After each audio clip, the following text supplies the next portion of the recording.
Tempers flare after a road rage incident in Squirrel Hill. What started as an accident quickly escalated into a fistfight. A good Samaritan stepped in to help when no one else would. Rick Dayton has more on the incident and who could be facing charges.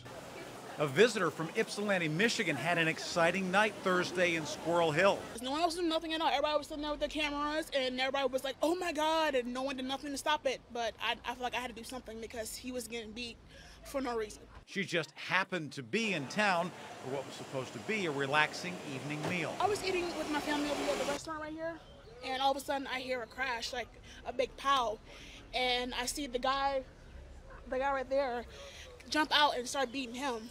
She didn't sit on her hands. Megan took action. And I know I had to stop because no one else was doing anything to stop the fight.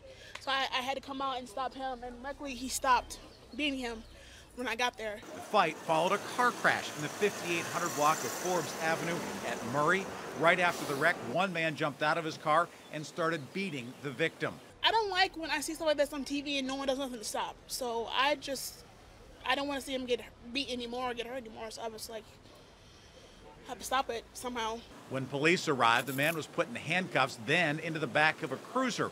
Even though he was released from the scene a short time later, he could still face charges of simple assault, reckless driving, following too closely, and disorderly conduct.